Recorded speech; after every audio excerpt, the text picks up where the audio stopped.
Bonda nak sebut 5 perkara yang kita nak jaga setiap hari supaya kita mencintai Allah, dicintai Allah, mencintai makhluk, dicintai makhluk. Kita akan dapat keadaan cinta yang melahirkan harmoni, melahirkan keindahan. Nak tahu tak? Apakah 5 perkara yang kita mesti buat untuk menentukan kita penuh cinta? Cinta itu melahirkan harmoni dalam rumah kita atau kehidupan kita dan melahirkan keindahan yang kita lihat dengan mata kita dan dapat rasai dengan jiwa kita. Jadi Bonda nak tanya, kita ni boleh tahu 5 perkara ni kalau kita cari berita ke kita cari ilmu? Cari ilmu. Cari berita sengsara, cari ilmu bahagia. Dan sebenarnya 5 benda inilah bila kita ada menunjukkan orang ini mendapat cinta Allah dan sedang bercinta dengan Allah dan memang akan dicintai makhluk seluruhnya. Nak tak you all? Sebab Bonda nak sebut kata-kata ini, sebenarnya kebahagiaan yang kita rasa selepas membahagiakan orang lain, yang tagline Bonda kata, bahagia membahagiakan, itu salah satu daripada aroma syurga. Sebab orang yang bahagia membahagiakan ini, dia dapat 2 syurga. Satu syurga di dunia, kedua syurga di akhirat. Siapa nak syurga di dunia dan syurga di akhirat? Angkat tangan. Baik, siapa di sini yang nak syurga di dunia, syurga di akhirat, tetapi dia tidak share, dia tidak tulis profil yang baik di page dia, dia tidak membahagiakan orang lain?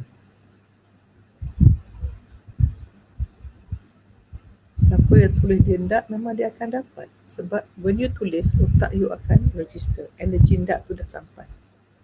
So the more you comment, the more you update your status, the more menyeru orang dengan post-post yang membahagiakan orang, you akan bahagia.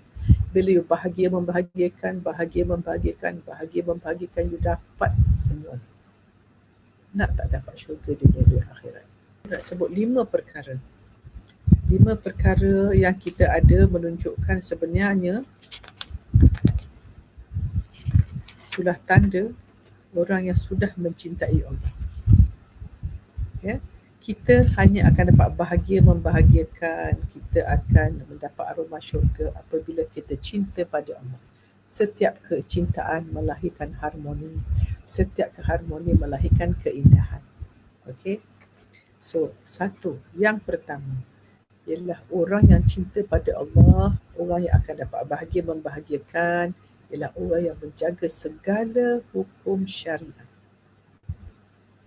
Syahadah dijaga, solat dijaga tepat waktu berjemaah, puasa sunat, puasa wajib dia buat, zakat dia bayar, dia sentiasa berniat untuk pergi haji, segala yang dilarang tak dibuat, segala yang disuruh dibuat. Dia sangat sopan santun, sangat pemurah, sangat tenang, sangat penyayang, baik. Semua yang Allah suruh, warak, semua dia buat. Okey. Yang kedua ialah mereka ini selain daripada hukum, mana dia dengan Allah ni dia jaga aurat, jaga solat semua tu. Dengan orang ni, dia seorang yang buat baik pada semua orang. Maknanya dia seorang yang berbuat kebaikan, suka bantu orang, suka tolong orang, suka share, suka buat wash party, suka baiklah amalan soleh. Sebab itu yang kedua. Yang ketiga, ini yang Bonda nak sebut ni. Bonda nak sebut sangat tegur. Yang ketiga ialah mereka sangat prihatin kepada sekitar, prihatin kepada ummah. Dia keprihatinan sosial sangat tinggi. Mereka suka membantu orang. Mereka masuk tabung kecemasan. Mereka menjadi orang yang volunteer. Mereka memasuk NGO.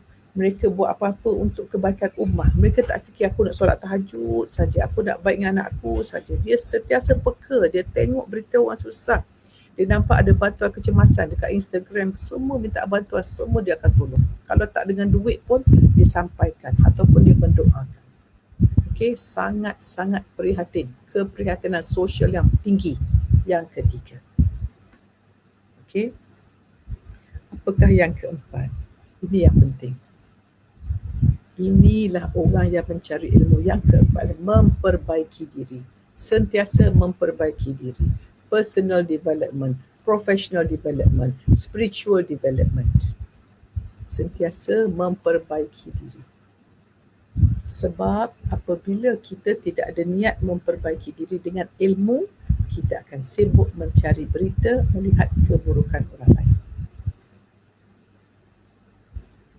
Okey. Dan orang yang memperbaiki diri berarti dia rasa dia kurang. Orang yang tidak memperbaiki diri, dia kata apa? Saya dah tahu. Benda tu dah lama saya tahu.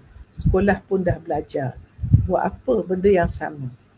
Kita tak faham. Setiap kali kita mencari ilmu, kenapa setiap kali kita dapat baca buku tu, dulu faham sikit, lepas tu faham lagi. Sebab dia punya stacking. Kalau kita lagi tinggi lagi nampak pandangan. So itulah penting. Mencari ilmu. Memperbaiki diri, mencari ilmu, faham, amal, disiplin, cari guru, cari circle, cari environment. Okey? Ini memperbaiki diri yang keempat. Dan yang kelima, apa dia? Ialah dia istiqomah. Istiqomah tu benda paling mahal. Istiqomah maknanya dia konsisten. Bukan hari ni post, besok tak post, hari ni share, besok tak share, hari ni solat. No, dia sikit tapi dia berterusan. Kalau dia tahajud, boleh banyak pun dia buat 2. Kalau witir tak boleh sangat pun 1. Kalau Quran tak boleh 1 muka, setengah muka, 1 baris pun dia baca sikit. Dan segi psikologinya, kalau kita perbaiki diri kita, kalau 1% satu hari, 30 hari, 30% perubahan diri kita. Dan kita tidak boleh perbaiki diri kita kalau kita tidak renungi diri kita. Dan bila kita nak renung, nak tidur malam, kita renung, tengok silapku banyak. Sebab tu kita buat jurnal kesyukuran. Kita berbual, kita renung. Besok nak buat baik lagi. Bangun pagi kita fikir dah nak buat baik. Apa ilmu nak sampaikan, macam mana nak bahagiakan. Dan kita sentiasa menyeru orang kepada Allah, bukan kepada kita. So kalau kita ada di sini, kita buat sesuatu dengan niat mencari pengaruh, untuk dipuji, untuk dikagumi, untuk dihormati, untuk dicintai, kita menjadi orang ingin mendapat. Tak mau macam tu. Siapa yang ingin mendapat, itulah orang paling kecewa. Sebab bila mendapat berarti daripada makhluk, itulah kecewa. Kita merasa kecewa sebab kita telah menghabiskan masa kita dengan tidak memenuhi benda-benda yang Allah suka. Bila kita buat dosa, roh kita akan merasa sakit. Sebab itu bila kita renung mata kita, cakap minta maaf pada diri kita, semua orang nangis termasuk bonda. Kita banyak berdosa. Dan orang yang tidak merasa berdosa tidak akan minta ampun. Orang yang tidak merasa berdosa tidak akan minta maaf. Dan bila orang tak minta maaf, dia tidak akan memaafkan. Itu ciri sombong. Siapa di sini yang tidak boleh memaafkan orang lain, ciri sombong. Selalunya kalau kita tidak boleh memaafkan orang, bererti kita pun tidak minta maaf. Bila kita tidak minta maaf, kita merasa kita benar. Bila kita merasa kita benar, kita tidak akan minta ampun. Bila tidak minta ampun, hati kita kotor, mata hati gelap, mata nafsu terang, kita akan terus nampak yang tidak baik itu baik dan yang baik itu tidak baik.